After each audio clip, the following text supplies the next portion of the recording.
নাটক নাকি পরিকল্পনা? এবার নেইমারের উপর ক্ষুব্ধ ফিফা। দর্শক, কদিন আগেই মাঠে নেমেছিলেন লম্বা এক ইনজুরি পার করে। প্রায় ১ বছর পর মাঠে ফিরেছেন নিজের শুরুর ক্লাব সান্তোসে। লম্বা ইনজুরির কারণে চুক্তিও বাতিল করেছেন সৌদি ক্লাব আল হিলালের সঙ্গে। তবে ভাগ্যটা যেন পিছু ছাড়ল না নেইমারের।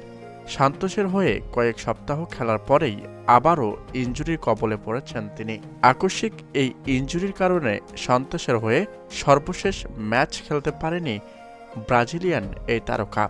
তার এই চোট ব্রাজিল দলে ফিরে আসার পথেও কঠিন হলো। এই তো আর মাত্র কয়েকটা দিন পরেই লিওনেল মেসির বিপক্ষে আবারও মহারণ খেলতে যাচ্ছেন নেইমার জুনিয়র।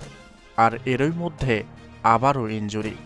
আর এই ইনজুরি যেন নেইমারকে নিয়ে সমালোচনার ঝড় তুলে দিচ্ছে। কেননা যখনই আর্জেন্টিনার সাথে ম্যাচ হয় তখনই কি নেইমার ইনজুরিতে পড়ে। আর এটা নিয়ে বেশ খতিয়ে দেখছে ফিফা। কেননা তাদের ভাষ্য, এটা কি আসলে নেইমারের নাটক নাকি পরিকল্পনা? এখন দেখার বিষয়, নেইমার জুনিয়র বরাবরই আর্জেন্টিনার সাথে খেলা পড়লেই এমন করে, যা খতিয়ে দেখবে ফিফা। তো দর্শক, আপনারা কি ফিফার সিদ্ধান্তে একমত? এ নিয়ে আপনাদের মতামত অবশ্যই কাম্য। ধন্যবাদ।